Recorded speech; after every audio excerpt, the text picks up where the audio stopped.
If you ever live in your own house, you know how difficult and expensive it is to build one.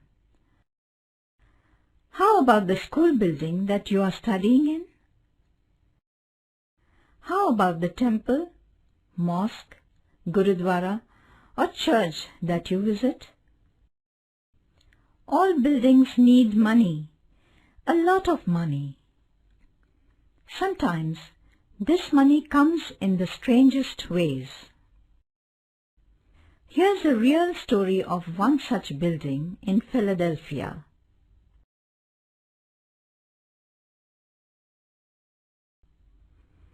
In the city of Philadelphia, there's a very big church.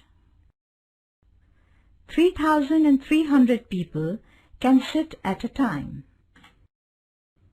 Next to it is the Temple University, the Good Samaritan Hospital, and a Sunday school building. A lot of money was spent on constructing these huge buildings. But the most interesting thing about these buildings is the way it all started through a little donation from a little girl with a big heart. One Sunday, a little girl standing outside a small church was sobbing. She was not allowed inside because the church was too crowded. The church pastor was walking by.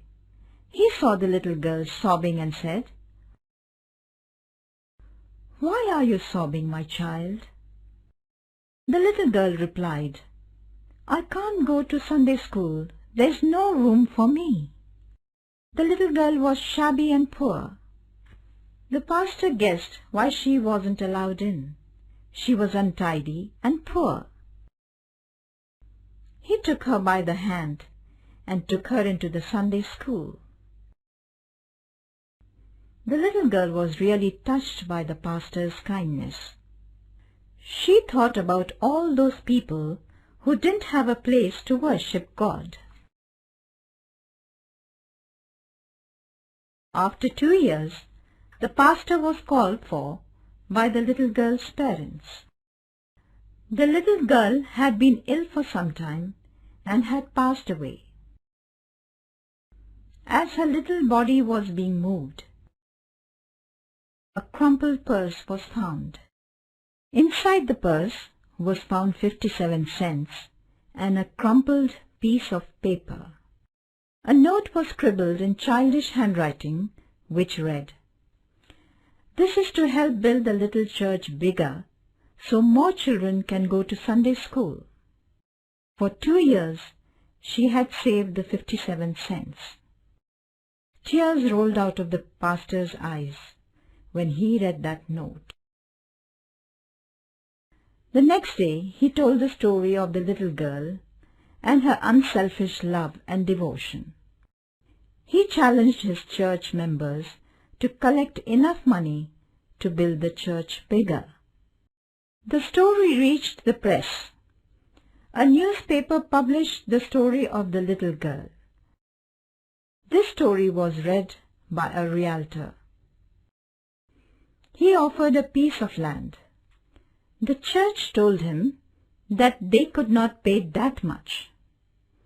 He changed his mind and sold it for 57 cents. People started making large donations.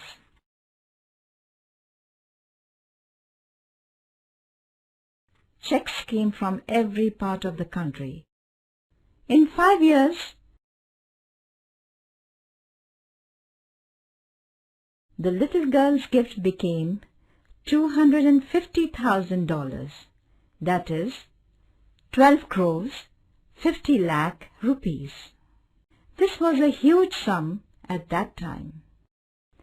In no time, the little church expanded to become one of the biggest churches in the city of Philadelphia.